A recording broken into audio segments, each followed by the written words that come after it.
an hour.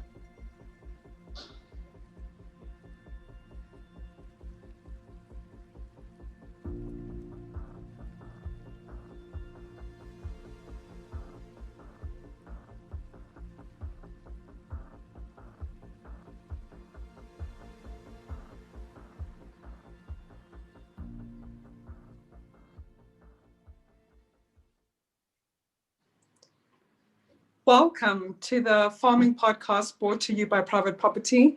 My name is Mbali Nwoko and I am your host today. I am joined by Dr. Sifiso Ntombela today, speaking about the South African landscape, South African farming landscape to be exact.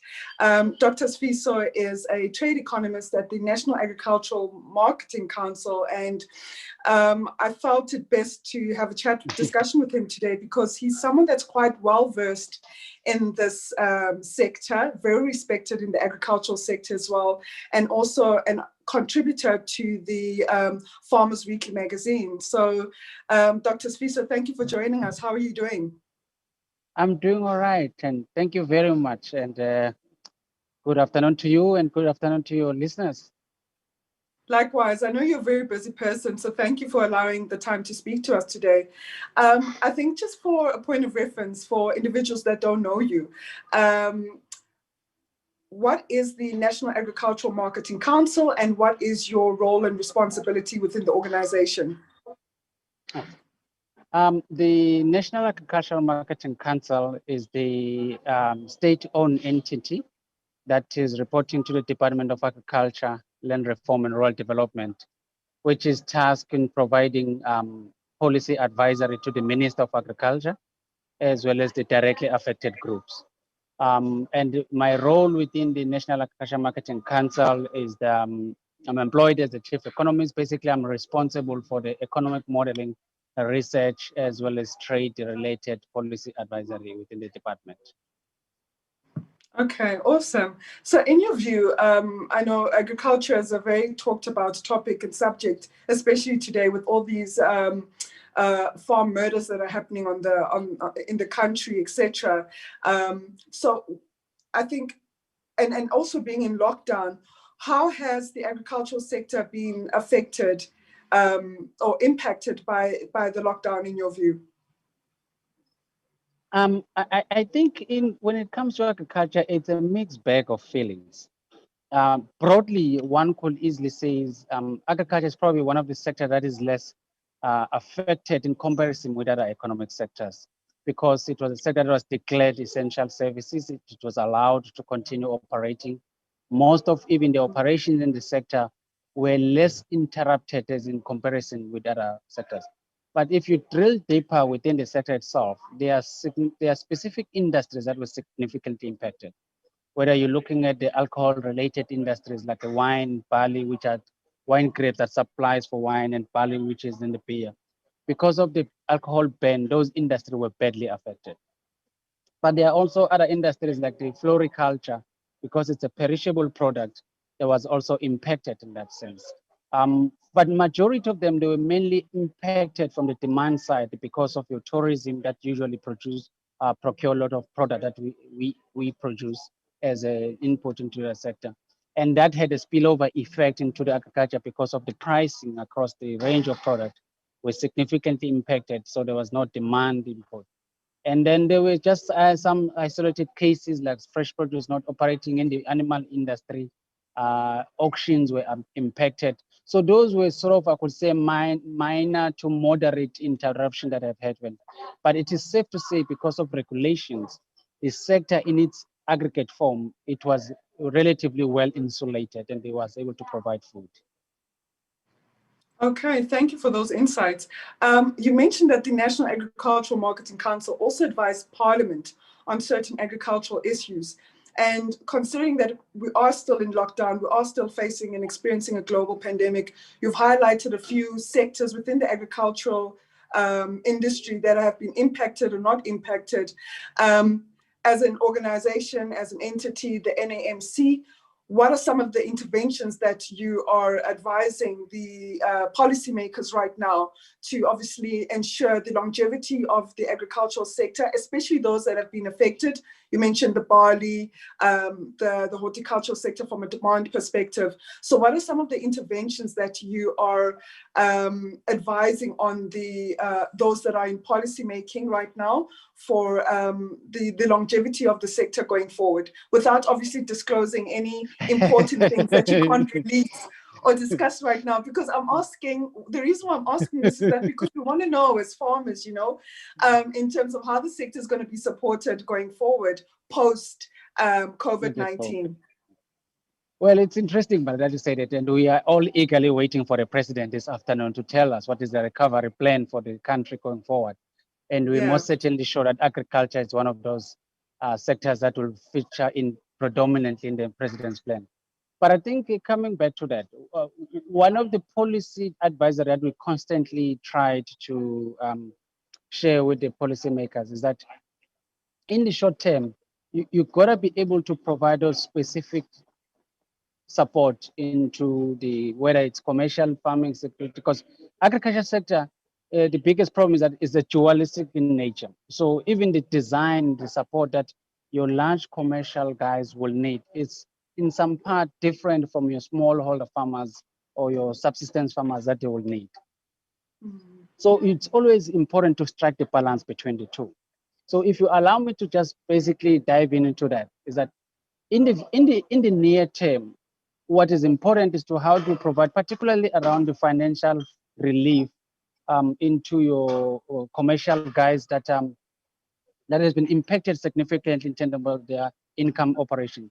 So there are even some discussion where some sort of the relief fund that will be distributed either through the land bank in collaboration with the department, which can target those farmers that were significantly impacted from the income side in the near term. So there will be announcement. I think the initial fact when the minister earlier on announced that, he did mention that there will be certain fund that will be set aside for those commercial farmers to do, but also for the smallholder farmers themselves, and is to expand the relief program that was initially expanded.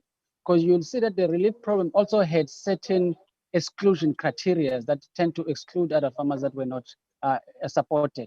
But not also all the farmers were supported even in the first round of that relief fund. So there's a need to expand it. Of course, all these things are also dependent on the resource availability, particularly on the state, given that there's limitation around it. But so those are the immediate near-term thing. I think what is very important, Mbali, is that when you're looking at agriculture, and if you really goes back to what you're saying, to say going forward and really unlocking the true value and growth of the sector, and be able to also provide sustainability of the sector, it is important that we focus on support that will be able to deal with the structural issues that are not new, that were actually existing before the COVID happened in the agri sector. So unless we are able to really focus most of our attention and our limited resources to those structural issues, only then we can provide that support. And what are those so that we just don't talk at a very high level? Is the issue of how do you expand access to land? And not only land, water as well, because the land must have water rights. So the rapid release of land is starting with the one that the state already owns, but going beyond that as well, including the communal land system and providing the system. So even issues like recordal rights of the communal land, but the rapid release of land into the deserving with a clear beneficiary selection strategy so that people can know. It's one of the key issues that needs to be focused. The issue of access to credit and affordable credit for that matter needs to be fast tracked. So how do you reposition your land bank? How do you come up with even support of your commodity organization, including the new commodity organization that focuses primarily on the black farmers, like your Sagras, your SAFTAs in the sugar, and other areas in the poultry and other commodities. So those are very key. The other area which we advise them to say there must be some resources and skills that are provided in that is the issue of extension services.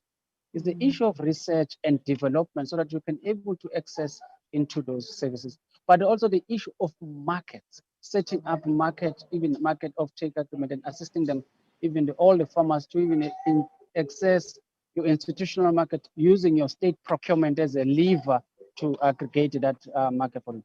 So for me, I think go in the near term, there is those funds, which is mainly in the relief form fund, but from immediate to sort of to the medium term, you have to be able to focus on the structural issues that have always been there. We've just been skating on them on the surfaces. And until we break them down and we provide the support that is needed, only then farmers can then be able to be sustainable, as you rightfully said, they need to be sustainable.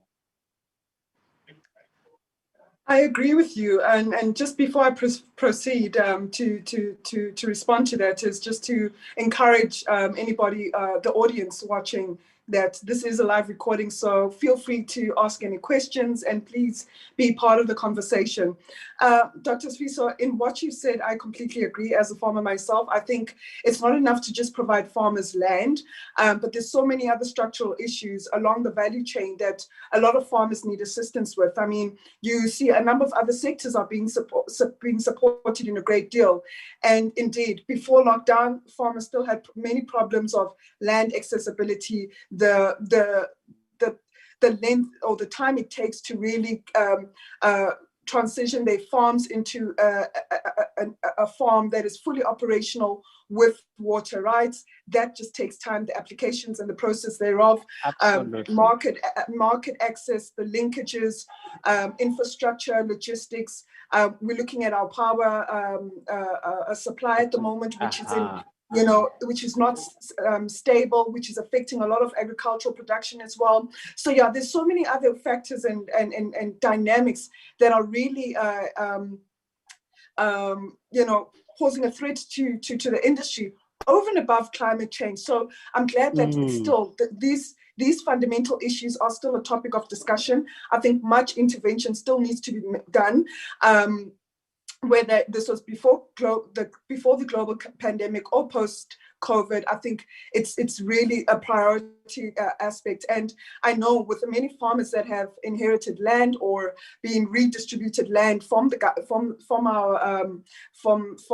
government, they have said that just land alone is enough, because there's so much that goes into making that land an asset of value, a working asset, a working and viable business, which fundamentally requires immense amount of capital. And the fact that farming is not getting cheap. Year on year, input costs are rising, machinery, tools, all these infrastructure that is required from farmers to farm sustainably, to stay ahead of competitive markets.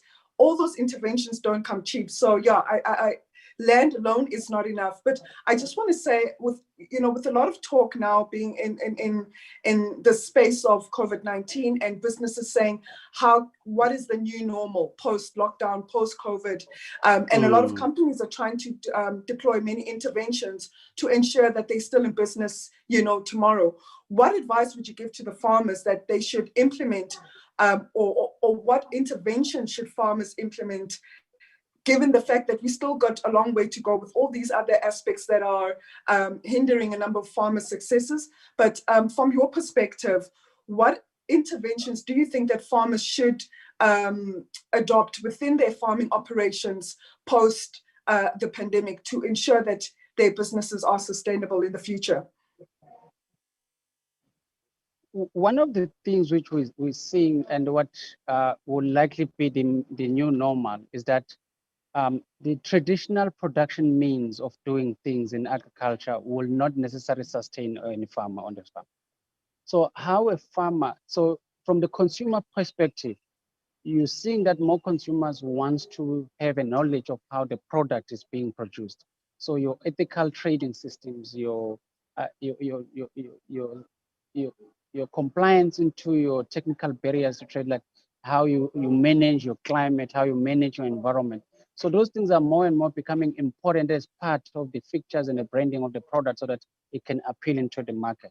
So it has to fit in the decision-making process of a farmer when he plans his product, how he keeps his records, how he comply with this certification that is required by the market. But also the level at which farmers adopt into technology will also determine their sustainability and the level of survival going forward. And by technology, we not only mean basically referring to getting a new tractor or a new planting equipment or other areas, but also your biological assets, which is your cultivars that are adapted into the soils and into the areas which we're talking about, and getting access into the varieties that uses less water, as we know we are a water scarce country, and that is also adapting to the changing climate, as you've said. Those are the decisions that the farmers will have to really think carefully before you even invest into your next biological asset or replacement of the product, particularly for those that are in the perennial crop kind of plantations, such as fruits and the nuts product on this one. But I think another important issue which we need to talk about is to familiarize ourselves as farmers in terms of your skilling and understanding the change in climate that is around yourself where you are farming into these places. Because farming is becoming now a big data-driven enterprises. And if you don't invest in that big data to make your decisions, you're likely to lose in terms of the opportunities that will come along in the farming space in the sector. So those for me will be one of the key issues that the farmers will have to take into account now when they make their decisions and when they plan their farming operations for the future. But lastly, you're seeing, and this with change of technology and the new normal of people social distancing, is that the relationship between a farmer and a consumer, it's narrow, is narrowing. So how you engage with your consumers, how you take them into your farm without necessarily physically them being in your farm, visually being able to do that, it will one of the selling point that the farmers will have to do, so that you raise this awareness of the farming and you use the consumers to be able to also link and supply the product directly. We are likely to see that the traditional way of distributing food through your big cooperatives, retailing and distribution centers will continue to be the operational model. But there will be these new markets where you are able to have an opportunity to supply them directly, and your logistical components then that you link with it, which creates both new opportunities, but it also creates challenges, because if you do not have capital to capture into those opportunities, they will pass you through. So those are the trends that will really change and reform the manner in which we have always known the farming space. Awesome. I like the fact that you mentioned opportunities, because that was going to be my next question in terms of, I know that the National Agricultural Marketing Council does a lot of research on the ground and provides, releases a number of stats, I think quarterly, etc., or yearly. So what are some of the opportunities within the agricultural sector and the farming landscape that is available for not only farmers, but investors and new entrant farmers in the sector? So what are some of those opportunities looking like? And also, what are the fast growing commodities in the sector right now that many individuals can take advantage of? So in the last 10 years to the last 5 years or so, nobody has come close in terms of growth numbers as with the fruit guys, particularly your citrus. But of course, these are the commodities that have a very high entry cost. I mean, typically to getting into the fruit space, you need about R1 million just over 1 hectare to invest and be able to do that. And you need over above 50 hectares to be a viable enterprise there. But because they are export orientated, and South Africa, because of its very diverse climate, it's able to provide that sweetness with a very balanced chemical reaction into these kind of products. So fruits, in terms of those that have the masses and have the skill to get into it, remains the very lucrative product. And with South Africa very strongly promoting expansion of markets and access condition to those markets, particularly if you're looking into the South Asia markets and the Middle East, but also the new in the new growth that we're seeing in the Africa through the African continent, fruit remains the big product that you can invest on. And there are also these niche fruit products such as your blueberries that are coming up, complementing your traditional citrus, table grapes, and other products. But very key, which we often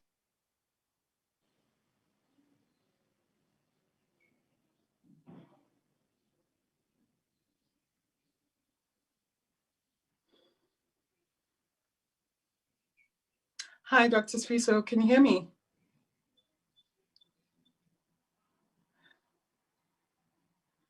I think we might have lost Dr. Sifiso Ntombela there. We'll just give him a few seconds to reconnect.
Thank you for joining us once again. Apologies for that technical error. Dr. Sifiso, you were commenting on the aspect of different farming opportunities, and you highlighted a couple of factors that, the citrus industry is one that is fast growing. They have sort of led the way in the agricultural sector in terms of really taking advantage of many opportunities that are presented to them, particularly from an exporting perspective. You said Asia and Europe has a huge interest within the South African citrus industry. So please just expand a bit on your point prior to you getting cut there. Yes. Thanks very much again, and apologies for that technical glitches there.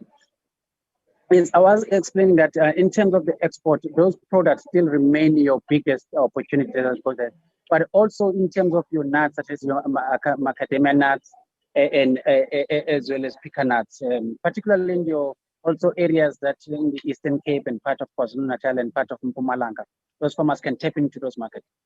But I think for me, the biggest opportunities which we often don't talk about, which also became very clear in terms of the opportunities that are demanded in the domestic market and the importance of the domestic market during the COVID-19, where we saw that how important the domestic market is. Now, when you think about that, some of your industrial crops, the revival of the cotton, looking at the sugar cane, not in a different form, and I specifically say sugar cane, not sugar, because sugar is just one of the byproduct of sugar cane. But sugar cane has so many products that you can generate out of it, where the farmers want to also venture into the bioenergy space. We know the country wants to move from the coal-generated intensive electricity towards your renewable low-carbon economy. And sugar cane and other industrial crops are one of the potential products that needs to be looked at it, and the different bioenergy product that you can generate out of that sugar cane. Similar in terms of your cannabis that is coming up, and how can it really be used as a springboard to even drive the transformation and opportunities for the new players coming into the value chain. I think those are the products that has massive opportunities, and it is up to every social partner in the country, whether you're looking at the government policymakers, you look at investors, to say, can we use these new opportunities to ensure that we change the landscape of the agriculture sector going forward? But of course, livestock products remain a key product, and these are the products that almost every household have access and they know how to produce it. Whether you're looking at your poultry industry and how the poultry also in terms of not only supplying as meat, but you can process it into cooked meat and send it into your Middle East countries, you can send it into some of the Europe countries, and those are the opportunities that lies in the country that we have to look at them. So in essence, what I'm saying is that whether you're looking at the horticultural space or in the grain space or in the livestock, if you are able to identify a product, but you ensure that you don't only play in the primary level, you are able to migrate into the downscale part of the agro-processing of that product. It is only then where farmers really have the opportunities to drive it. And localizing these systems in the different provinces of our country, it's a golden opportunities for the young guys and for the young farmers out there who are eager to come into this. So those are the opportunities in my view that I'm thinking. And as a last point, which I'm really emphasizing, this product, whether you're looking at the goat farming in the eastern, northern, eastern coastal part of the country, that when you're looking at the climate change numbers, it shows that that part of the country will become more wetter and more land capability potential will increase as the climate change changes. So, and these are the areas where majority of the farmers that are resource poor are currently sitting in. So identifying these opportunities and adapting to these technologies will put them in a better position to take those opportunities in the future. You've made some very valid points there and highlighted a vast range of opportunities, from citrus to blueberries to nuts, macadamia, and also the sugar industry and sugar cane most particularly, and then also going into the renewable energy. I think all of those are fantastic opportunities, but to tap into those that are hardly not discussed. And I specifically want to speak about that oil processing space, the sugar cane space. And being a farmer myself, Dr. Sifiso, realistically speaking, it sounds so fantastic, great, you know, that these opportunities exist for many players, including farmers like myself and potentially investors. But I want to speak on the entrepreneurs or the farmers who want to adopt value-adding systems in their farm operations to tap into these opportunities. Is there support from a corporate South Africa level, from organizations like yourselves, the NAMC, up all the way through to government, that will help that farmers become successful in these very niche industries, to say so? Because if we cannot get the simple things right, like water license, land, market access, etc., and we're now delving into these very high-end niche, high capital intensive industries, can it become a success? Are those opportunities really accessible to the local domestic market? But I wish I could say a different answer with the one I'm going to deliver now. But you are absolutely right. All these opportunities will only opportunities on the paper. Yeah. If we do not deal with the structural issues which I've spoken about earlier on in my discussion.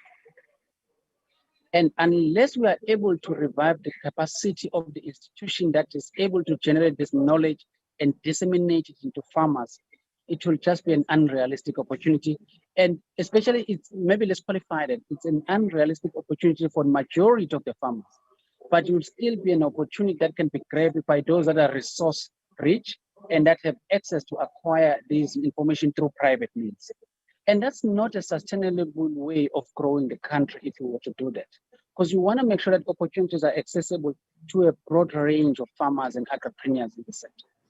And I repeat again, unless the institutions that are tasked with the functions of creating effective and accessible innovation and research, such as your ARC, your OBP in terms of the animal space, your NAMC in terms of generating the information and the marketing schemes that can be able to access all this you're talking about, that cannot be realized. But even within the directorates in different departments, and you talk about land, you talk about water, but also some of the software infrastructure, accessing registration, being a farmer, or having export permit, or any other permits, all these compliance issues, which takes years and months and some time, and it's a very tedious process.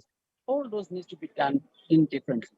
And I always make this point, to say, all these things that we're talking about and the importance of reviving these institutions, they were there before 1996, before we deregulated the market. And while deregulation is the best thing that has happened in the democratic dispensation, it is important to understand that some of the functions that were privatized are actually essential for the revival and the strengthening of the sector, and making sure that the farmers take charge of these opportunities we're talking about.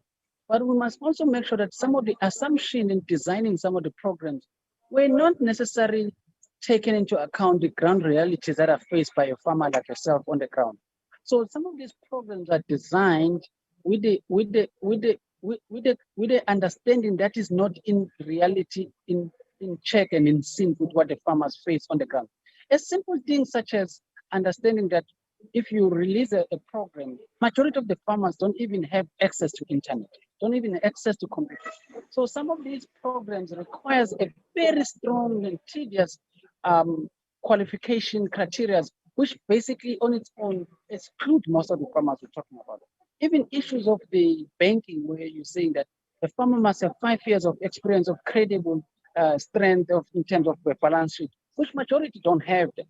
So I go back to that thing to say that the intervention that are even coming up, and hopefully it will come into the agriculture and agro-processing master plan, as well as the recovery board, is really to go back to the basics. Before you even make the policy and the institution, you understand and you review them. Are they really designing these things and talking about these things, take into account the realities that are faced by the farmers on the ground, or we just promoting them using international standard and international models that are not practical on the ground of the South African farmers? And that is a challenge that is really for not only for the policymakers, but also for the investors and industry captains who sometimes sit with the policymakers in designing this program, So that we do not only talk about these opportunities, but majority of farmers says, but how do I access that? Because even if I try to access that, I'm unable to. I must emphasize as our last point there, that there are industries, even in the corporate world, that are really doing their best with limited resources and space to really expand these opportunities into the farmers, particularly even the smaller holder farmers.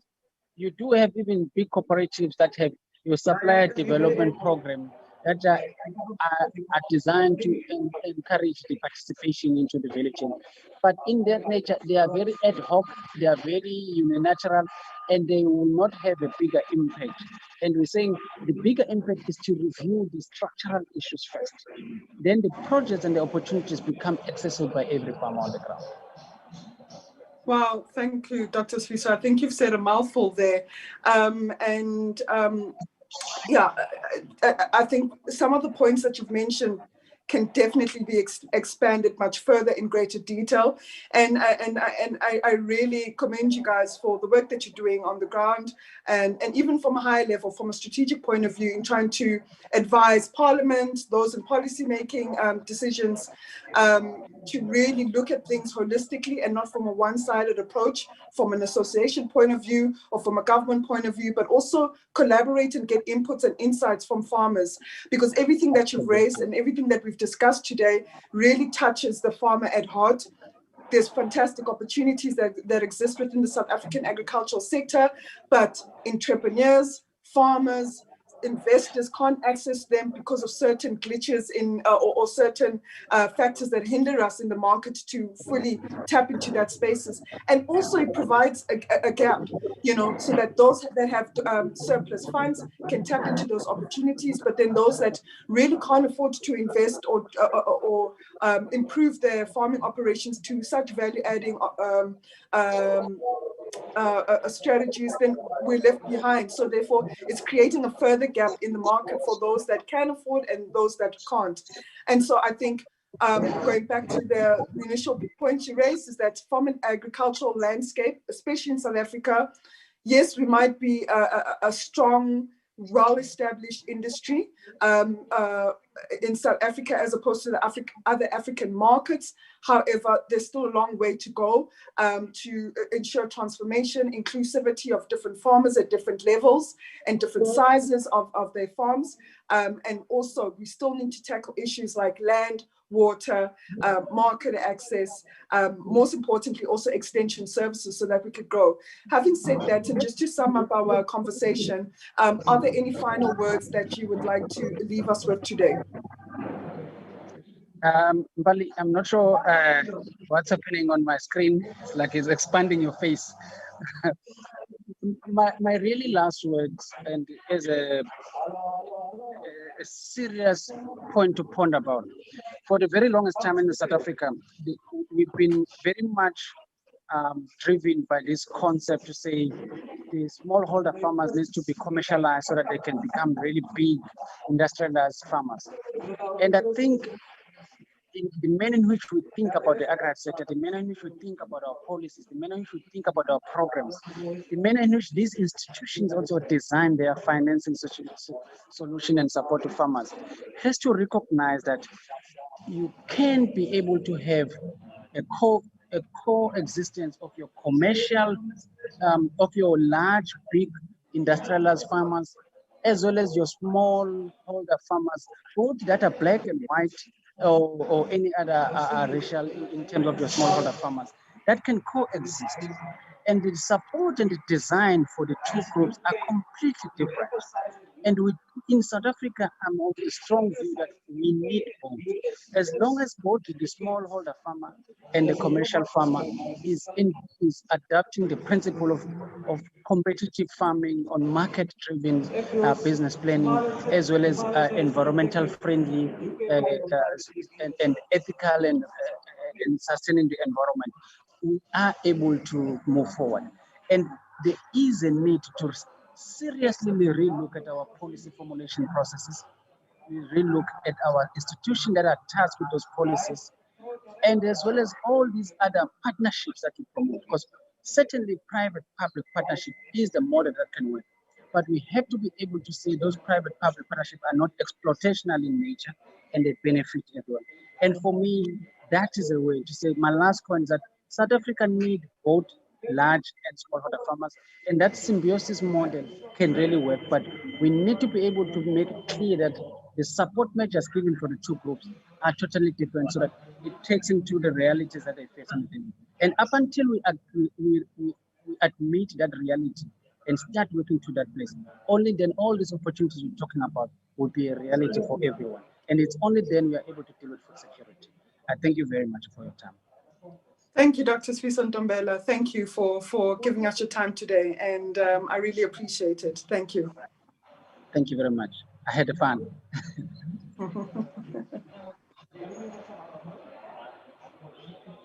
Go back. Now, but I have to run to catch my flight.